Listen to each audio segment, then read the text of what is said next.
नमस्कार, मैं हूं आपके साथ इश्तियाक अहमद और आप देख रहे हैं आर्य न्यूज। स्वागत है आपका उत्तर प्रदेश के खास बुलेटिन में। और बुलेटिन की शुरुआत इस वक्त बड़ी और अहम खबर से करेंगे, जहां पर पीलीभीत से बड़ी खबर सामने आ रही है।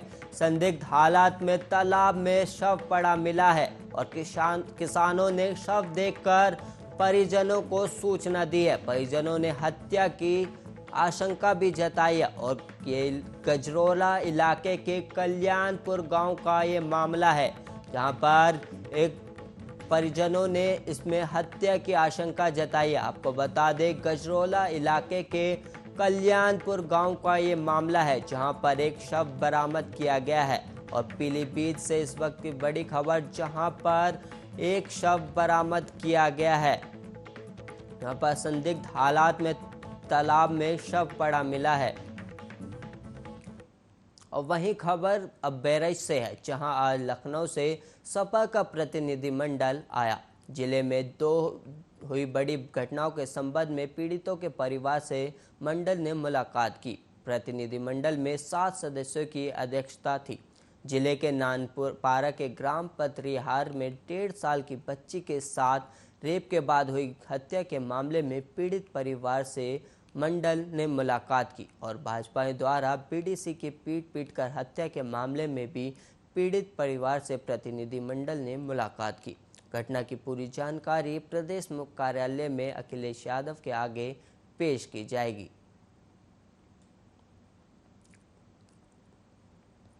और वहीं खबर मैनपुरी से है, जहां पर थाना अलाव क्षेत्र के कुर्रा तिराहे पर थाना पुलिस टीम शुक्रवार की रात को गश्त कर रही थी। तभी कुर्रा की तरफ से बाइक से आ रहा एक युवक उनको देखकर भागने लगा। तभी चौकी इंचार्ज अजय प्रताप ने पुलिस बल के सहयोग से भाग रहे युवक को दबोच लिया और तलाशी ली गई।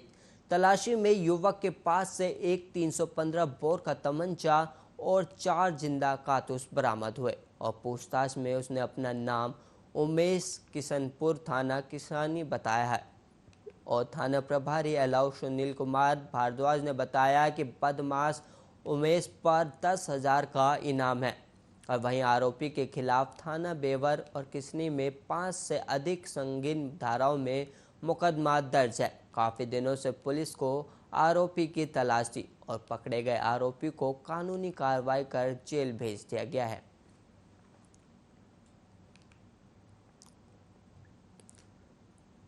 और वहीं एक और खबर, बड़ी खबर सामने निकल कर आ रही है, जहां पर एटा से बड़ी खबर। जिले में 3 जगह आकाशीय बिजली गिरी है और सकीट के चिलम्मापुर में व्यक्ति की मौत हुई है। आपको बता दें, बिजली गिरने से 3 जगह बिजली गिरी है, जहां पर एक व्यक्ति की मौत की भी खबर सामने आ रही है। और कोतवाली देहात परिसर में कार पर गिरी बिजली और वहीं बाल बचे कार के आसपास मौजूद लोग। महारा में 3 मवेशियों की भी मौत हुई है। आपको बता दें, 3 जगह आकाशीय बिजली गिरने की खबर सामने आ रही है और एक जगह कार पर भी बिजली गिरी और बाल बचे कार के आसपास मौजूद लोग, जहां पर महारा में 3 मवेशियों की बिजली गिरने से मौत भी हो चुकी है। इस वक्त की बड़ी खबर, जहां पर एटा से बड़ी खबर निकलकर सामने आ रही है, जहां पर 3 जगह आकाशीय बिजली गिरी है। जिले में 3 जगह आकाशीय बिजली गिरी है और वहीं पर 3 मवेशियों की मौत भी सामने आ रही है। और सकीट के चिलमापुरम में व्यक्ति की एक मौत भी हुई है और कार पर भी आकाशीय बिजली गिरी। और आपको बता दें, कोतवाली देहात परिसर में कार पर बिजली गिरी है और बाल बचे गए हैं आसपास मौजूद लोग। और खबर बाराबंकी से है, जहां संदिग्ध परिस्थितियों में घर के कमरे में युवक का शव बरामद हुआ है। परिजनों ने मृतक की पत्नी सहित एक अन्य युवक पर हत्या का आरोप लगाया है। घटना के बाद परिजनों में कोहराम मचा हुआ है।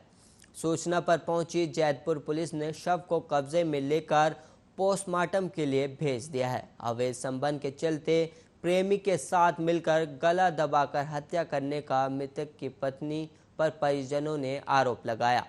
थाना प्रभारी धर्मेंद्र सिंह रघुवंशी ने बताया, 2 लोगों के खिलाफ मुकदमा भी दर्ज कर लिया गया है। जैतपुर थाना क्षेत्र अंतर्गत बोजा गांव का ये मामला सामने आया है। एक लोग पानी हल के रहे। कितने लोग थे दारू जो पी रहे थे? 3 लोग रहे बस। सुबह कैसे पता चला आपको? सुबह हम पता लगावे लगे, हम कह कि जो है कहाँ चले गए, घर में हइयो नहीं, हम पहुड़े रहे, हम साथ में ही हैं, कोई हइयो नहीं है।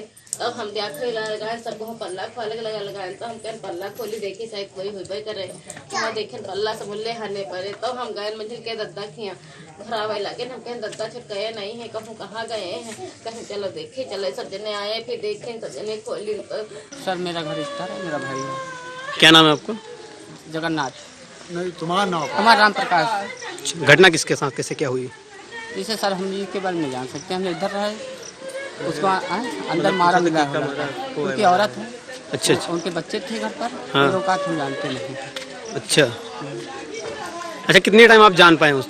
ये सुबह दुल्हन हमको जगावे 5:30 बजे जगावे कि छोटका कहाँ गए, तो हम कहें हम काज नहीं, हम ये खोले, और इन्हें घर में पकड़ो भी रहे। हाँ। अच्छा, जब जानकारी आपको हुई तो किस हालत में वो थे उस टाइम?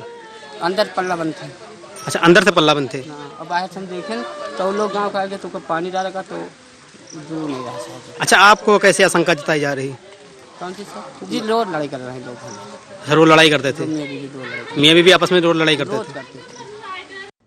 और अब खबर मैनपुरी से है, जहां पर तहसील करहल में एसडीएम रतन वर्मा और ईओ प्रभात यादव का 2 साल का कार्यकाल पूरा होने पर तहसील सभागार में सम्मान समारोह के कार्यक्रम का आयोजन किया गया, जिसमें तहसील के कर्मचारियों और समाज सेवियों ने दोनों ही अधिकारियों को फूल मालाएं पहनाकर और शॉल उड़ाकर और प्रतीक चिन्ह देकर सम्मानित किया। कार्यक्रम की अध्यक्षता तहसीलदार अरुण कुमार ने की और संचालन अरविंद यादव ने किया। कार्यक्रम की आयोजक टीम के सदस्य नितिन चतुर्वेदी, चांद मुन्ना और तहसील के कर्मचारियों ने कार्यक्रम में आए सभी लोगों का आभार भी व्यक्त किया और इसके अलावा अन्य अधिकारी भी इस मौके पर मौजूद रहे।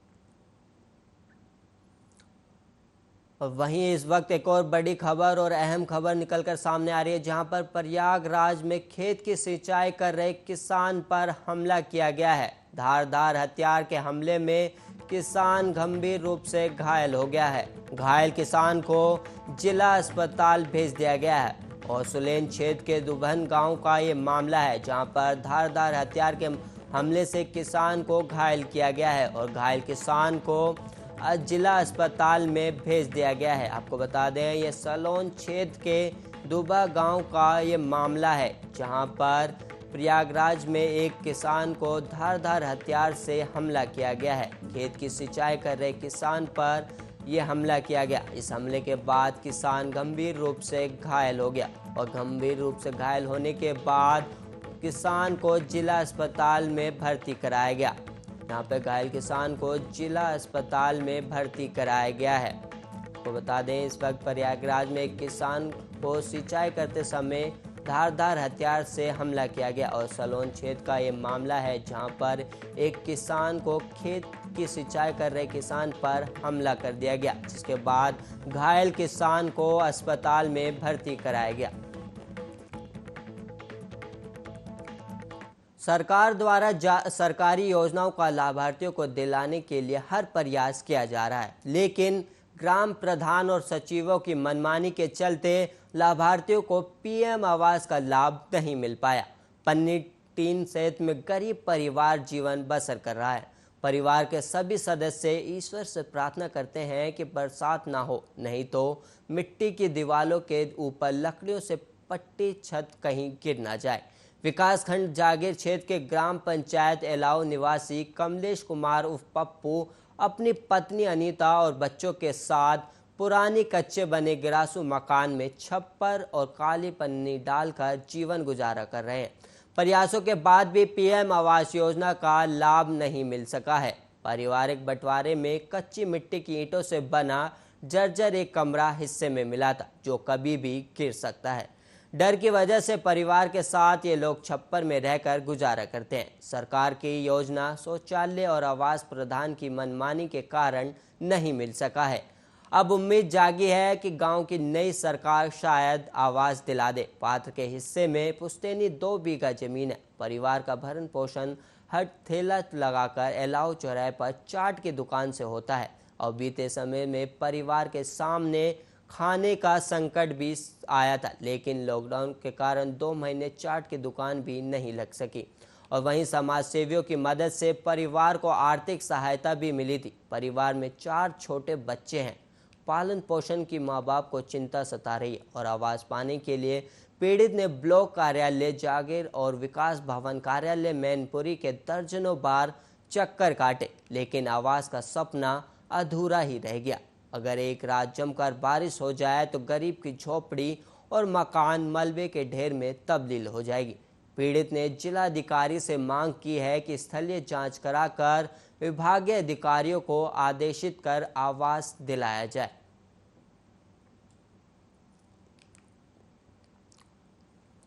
खबर बहराइच से है, जहां थाना अध्यक्ष फकरपुर और 2 सिपाही सस्पेंड किए गए हैं। अचानक सस्पेंड होने से पुलिस विभाग में हड़कंप मचा हुआ है।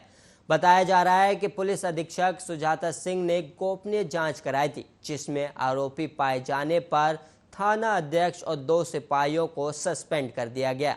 क्षेत्रीय अधिकारी ने रिपोर्ट सौंपी थी। हालांकि सस्पेंड करने का अब तक सही कारण स्पष्ट नहीं हो पाया है। पूरे मामले पर जिम्मेदारों ने चुप्पी साधी हुई है।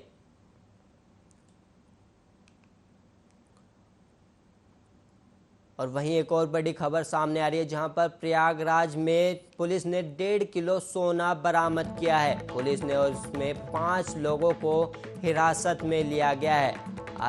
आसाम से लाया जा रहा था सोना। पूरा मुफ्ती इलाके का ये मामला है, जहां पर पुलिस ने 1.5 किलो सोना बरामद किया है। और आपको बता दें, असम से लाया जा रहा था, आसमान से लाया जा रहा था सोना, जहां पर पुलिस ने 5 लोगों को गिरफ्तार किया है। और पूरा मुफ्ती इलाके का ये मामला है, जहां पर पुलिस ने 1.5 किलो सोने के साथ 5 लोगों को गिरफ्तार किया है। प्रयागराज में पुलिस ने 1.5 किलो सोना भी बरामद किया है और जिसके बाद 5 लोगों को पुलिस ने हिरासत में लिया है।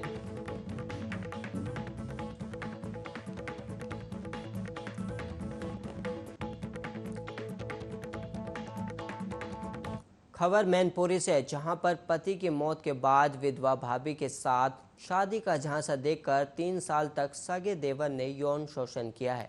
जब उसका दूसरा संबंध सामने आया तो उसने भाभी के साथ मारपीट करते हुए उसे घर से निकाल दिया और शादी से इनकार कर दिया। अब पीड़िता न्याय पाने के लिए कई दिनों से पुलिस अधिकारियों के चक्कर काट रही है, लेकिन घटना की रिपोर्ट पुलिस ने अभी तक दर्ज नहीं की। और पूरा मामला जिले के ओछा थाना क्षेत्र के गांव विक्रमपुर का है।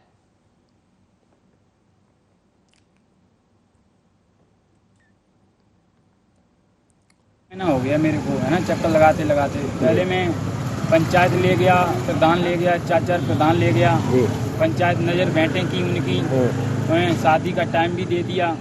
2 साल ऐसे ही बिता दिए। बहन को का लड़के के पिताजी ने कह दिया, कहता हम अपने घर पे रखेंगे, बहू नहीं जाने देंगे घर से, मेरे छोटे वाले लड़के के साथ रहेगी। उसके बाद मैंने उनको बोला, मैंने कि अब शादी कर लो और है ना ऐसे मत रखो। तो टाइम भी दे दिया उनने, नज़र बैठे हमने कर दी सब कुछ हैं, 10-15 आदमियों के बीच में, प्रधान के बीच में। उसके बाद जब 2 दिन रह गए तो उन्हें मना कर दी और लड़के को भगा दिया घर से। उसके बाद क्या विदा करना चाह रहे थे उसी लड़के के साथ? हाँ, उसी लड़के के साथ विदा करना चाहते। सभी राजीबाजी थे? सभी राजीबाजी थे उसमें, है ना। अच्छा, अब पुलिस क्या कर रही है इसमें? और पुलिस कोई कार्रवाई नहीं कर रही है सर। इंस्पेक्टर साहब ने कही लड़की को छोड़ के आओ, लड़की अपने हिस्से पर रहेगी। 1 महीना हो गया मेरे को, है ना, चक्कर लगाते लगाते। खबर बुलंदशहर से है, जहां झोला छाप डॉक्टर के इलाज से एक मरीज की मौत हो गई। डॉक्टर पर गलत इंजेक्शन लगाने का आरोप लगा है। घटना के बाद मृतक के परिजनों में कोहराम मचा हुआ है। मरीज बैक्टीरियल इन्फेक्शन का इलाज करवाने के लिए क्लिनिक पर गया था, वहीं डॉक्टर के इंजेक्शन लगाने के बाद मरीज की मौत हो गई। घटना के बाद आरोपी डॉक्टर फरार है। पुलिस ने मृतक के परिवार की तहरीर पर आरोपी डॉक्टर के खिलाफ मामला दर्ज कर लिया है। और जहांगीरबाद थाना क्षेत्र के करौंजी गांव की ये घटना बताई जा रही है।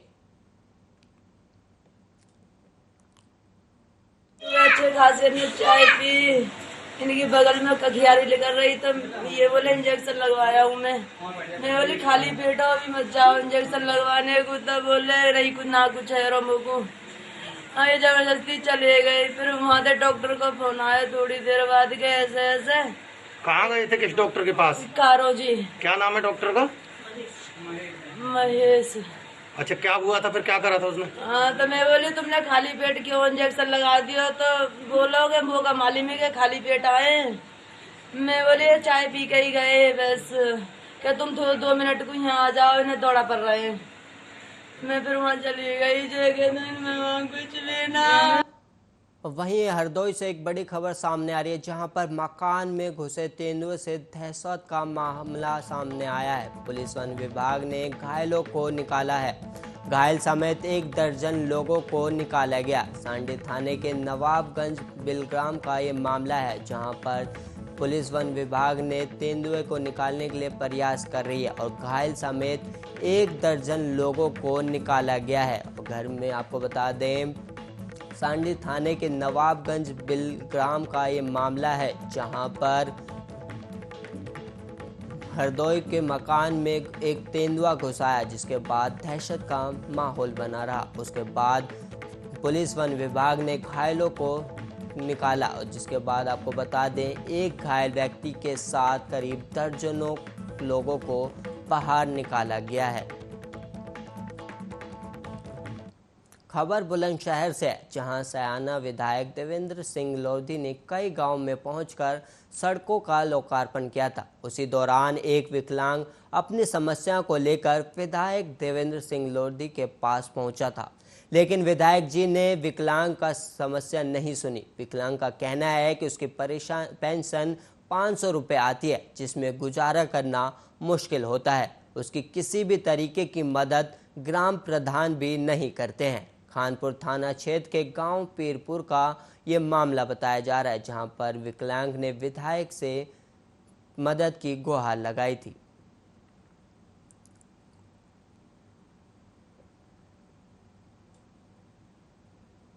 कोई नहीं है, 500 रुपये में कैसे खाना चला गया। ये मेरा घर भी है, कोई नहीं है, माँ बाप कोई नहीं, घर मकान है मेरा, ये मेरा घर भी देखिए आप जी।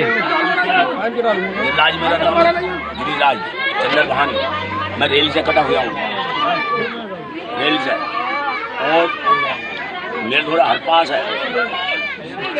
ये लो, ये मेरा और जो घूमता भी आया हूँ, ये अभी आया। हाँ, मैं रेल से। कहाँ के रहने वाले हो? कहीं हूँ, पीरपुर का ही। पीरपुर से जहाँ ये आए हैं आप, नहीं गई रहना। सरकारी योजना नहीं मिल रही आपको? नहीं, कुछ नहीं मिल रहा। पेंशन वगैरह 500 रुपये मिल रहे महीने के। 500 रुपये महीने के? अच्छा, कोई नहीं है, ना माया ना भूखा प्यासा, भीख मांग के बोल रहा हूँ मैं। अच्छा। आगरा में शनिवार दोपहर को डकैती का सनसनीखेज मामला सामने आया। इसके मुताबिक मन्नपुरम गोल्ड लोन के दफ्तर में लूट की वारदात को अंजाम देकर भाग रहे बदमाशों की भिड़ंत पुलिस से हो गई। इस दौरान पुलिस की गोली लगने से 2 बदमाश घायल भी हो गए। बाद में उनकी स्थानीय अस्पताल में उपचार के दौरान मौत हो गई। इस वारदात के तहत बदमाशों ने 19 किलो सोना और 5 लाख कैश लूटा था। आगरा के कमला नगर इलाके में इसे अंजाम दिया गया था। एडीजी ने इस मामले की जानकारी दी। एडीजी राजीव कृष्ण ने जानकारी देते हुए कहा कि मृतक बदमाशों की पहचान मनीष पांडे और निर्दोष कुमार के रूप में हुई है। उन्होंने कहा कि दोनों ही फिरोजाबाद जिले से लगे इलाके के रहने वाले थे। पुलिस के मुताबिक वारदात के वक्त उन्होंने स्टाफ को बंधक बना लिया था। एडीजी ने बताया कि कंपनी में अलार्म सिस्टम था, जिसके एक्टिव होते ही नज़दीकी थाने में खबर पहुंच गई थी। उन्होंने बताया कि पुलिस ने तुरंत ही मौके पर पहुंचकर बदमाशों को मुठभेड़ के बाद गिरफ्तार कर लिया। दोनों के बीच फायरिंग में दोनों बदमाश घायल हो गए थे, जिनकी इलाज के दौरान मौत हो गई।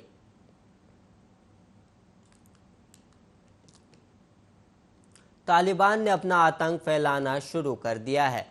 अफगानिस्तान में 15 साल से ऊपर बच्चों की लिस्ट मांगी गई है और ये फरमान जारी किया गया है कि 45 साल से नीचे वाली महिलाओं को तालिबानी कुर्द लड़ाकों के साथ ही शादी करनी होगी। कुल मिलाकर देखें तो तालिबानी कानून लगना अब अफगानिस्तान में शुरू हो चुके हैं। तालिबान के अफगानिस्तान में कब्जा करने के बाद अब सारे देश इस सोच में पड़ चुके हैं कि तालिबान का यह चेहरा उनके लिए फ़ायदे वाला है या फिर ये घाटे का सौदा है। देख इस रिपोर्ट में आइए हम आपको समझाते हैं कि क्या है इस रिपोर्ट में।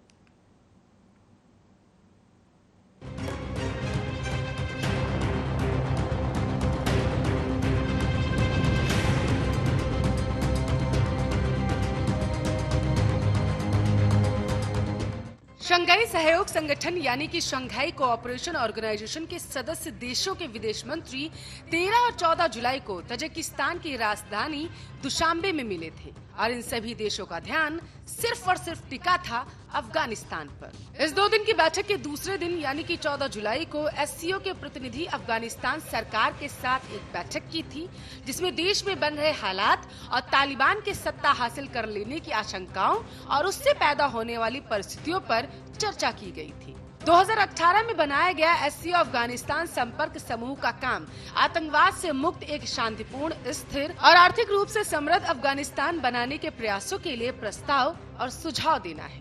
चीन के संसाधन संपन्न शिनजियांग प्रांत की सीमा अफगानिस्तान के साथ लगभग 8 किलोमीटर लगती है।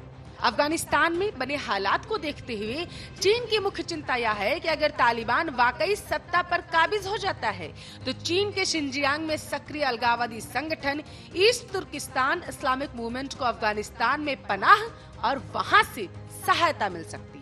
आपकी जानकारी के लिए आपको बता दें कि ईस्ट तुर्किस्तान इस्लामिक मूवमेंट एक छोटा इस्लामिक अलगाववादी समूह है, जिसके बारे में कहा जाता है कि वह पश्चिमी चीन के शिनजियांग प्रांत में सक्रिय है और स्वतंत्र पूर्वी तुर्किस्तान स्थापित करना चाहता है। शिनजियांग प्रांत चीन के जातीय अल्पसंख्यक वीगर मुसलमानों का घर है।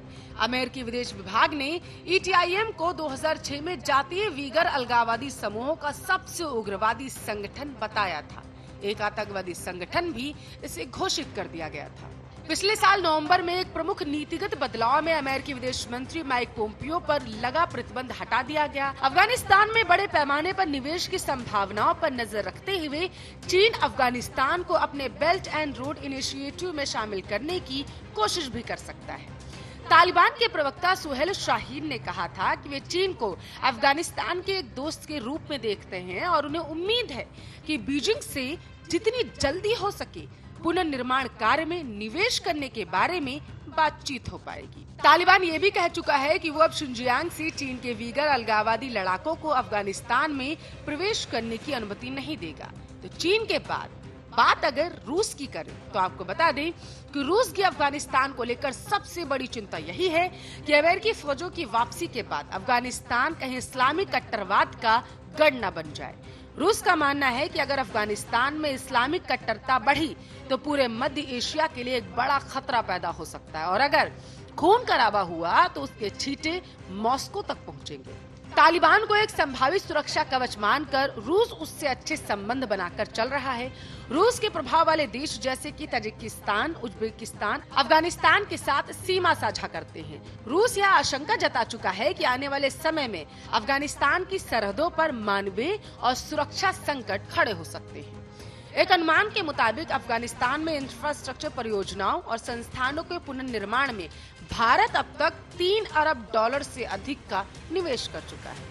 अगर बात करें कि इस पूरे मसले का असर भारत पर क्या पड़ेगा तो आपको बता दें कि भारत ने अफगानिस्तान के संसद भवन का निर्माण किया है। अफगानिस्तान के साथ मिलकर एक बड़ा बांध भी बनाया गया। भारत ने शिक्षा, तकनीकी सहायता भी दी है। साथ ही भारत ने अफगानिस्तान के प्राकृतिक संसाधनों में निवेश को भी प्रोत्साहित किया। अब जाहिर है इस तरह के गहरे जुड़ाव के कारण भारत अफगानिस्तान में किए अपने निवेशों के लिए चिंतित है।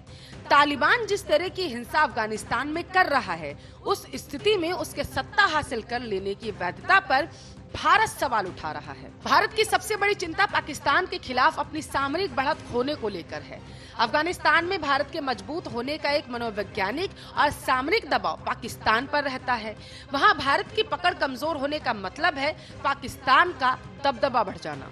पाकिस्तान अफगानिस्तान के साथ लगभग 2611 किलोमीटर लंबी सीमा साझा करता है और उसकी मुख्य चिंता भी यही है कि उसके बॉर्डर पर अफगानिस्तान से आने वाले शरणार्थियों का जमावड़ा लग जाएगा।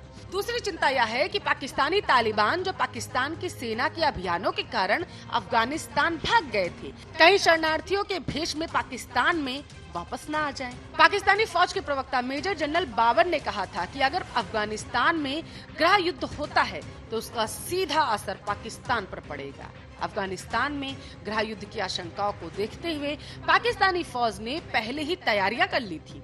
पाकिस्तान के राष्ट्रीय सुरक्षा सलाहकार मोहित यूसुफ कह चुके हैं कि अफगानिस्तान के हालात बेहद खराब पाकिस्तान के नियंत्रण से बाहर हो चुके हैं। पाकिस्तान पर लंबे समय से अफगान तालिबान की सहायता करने का आरोप लगता रहता है। ऐसा माना जाता है कि इस समर्थन के पीछे मुख्य वजह अफगानिस्तान में भारत के दबदबे का मुकाबला करना है। अब जानकार मानते हैं कि नेटो सैनिकों के अफगानिस्तान से जाने के साथ ही पाकिस्तान अपनी खोई हुई ताकत को फिर से हासिल करने की अब उम्मीद लगा बैठा है। वो ताकत जो उसने 2001 में तालिबान शासन के पतन के बाद अफगानिस्तान में खो दी थी। जहां उज्बेकिस्तान की अफगानिस्तान के साथ 144 किलोमीटर लंबी सीमा है, वहीं ताजिकिस्तान की अफगानिस्तान के साथ सबसे लंबी 1344 किलोमीटर की सीमा लगती है। दोनों ही देश इस बात से चिंतित हैं कि अफगानिस्तान में हिंसा होने पर उनके लिए शरणार्थी संकट उभर सकता है।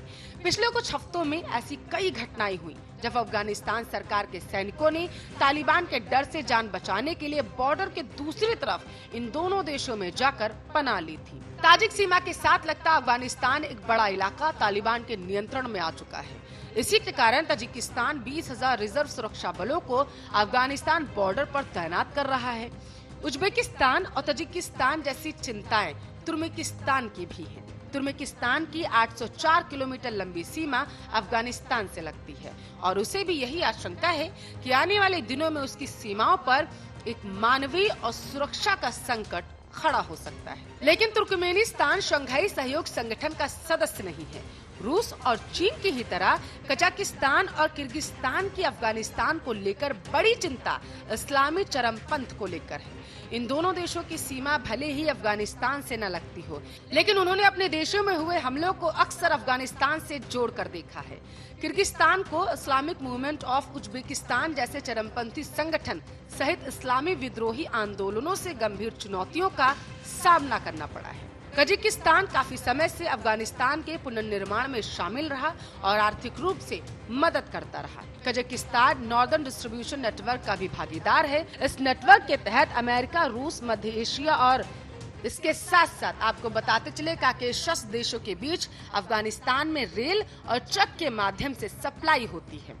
अफगानिस्तान में शांति की स्थापना का एक बड़ा असर ये हो सकता है कि मध्य एशिया के देश अपने प्राकृतिक गैस, तेल और कोयले जैसे संसाधनों को दक्षिण एशिया के भारत, पाकिस्तान जैसे देशों तक पहुंचा सकते हैं। और यही वजह है कि इन मध्य एशियाई देशों की नजरें अफगानिस्तान में उभर रही राजनीतिक स्थिति पर अब टिकी हुई है। आपकी जानकारी के लिए आपको बताते चले कि अप्रैल 1996 में शंघाई में हुई एक बैठक में चीन, रूस, कजाकिस्तान, किर्गिस्तान और ताजिकिस्तान आपस में एक दूसरे के नस्ली और धार्मिक तनावों से निपटने के लिए सहयोग करने पर राजी हो गए थे। इसे शंघाई 5 कहा गया था। शंघाई 5 के साथ उज्बेकिस्तान के आने के बाद इस समूह को शंघाई सहयोग संगठन कहा गया। जुलाई 2005 में अस्ताना शिखर सम्मेलन में भारत, ईरान और पाकिस्तान को पर्यवेक्षक का दर्जा दिया गया। जुलाई 2015 में रूस के उफा में शंघाई सहयोग संगठन ने भारत और पाकिस्तान को पूर्ण सदस्य के रूप में स्वीकार करने का फैसला किया। भारत और पाकिस्तान ने जून 2016 में उज्बेकिस्तान के ताशकंद में दायित्वों के ज्ञापन पर हस्ताक्षर किए, जिससे पूर्ण सदस्यों के रूप में एससीओ में शामिल होने की औपचारिक प्रक्रिया शुरू हो गई। 9 जून 2017 को अस्ताना में एक ऐतिहासिक शिखर सम्मेलन में भारत और पाकिस्तान आधिकारिक तौर पर पूर्ण रूप से एससीओ में शामिल हो गए। Mongolia, Belarus, Afghanistan, Iran Shanghai सहयोग संगठन में पर्यवेक्षक हैं, जबकि आर्मेनिया, अजरबैजान, तुर्की, कंबोडिया, नेपाल, श्रीलंका को संवाद भागीदार का दर्जा मिला था। Special desk, Arya news. इस बुलेटिन में इतने ही। ऐसे ही देश और दुनिया की तमाम खबरों के लिए आप देखते रहिए आर्या न्यूज़।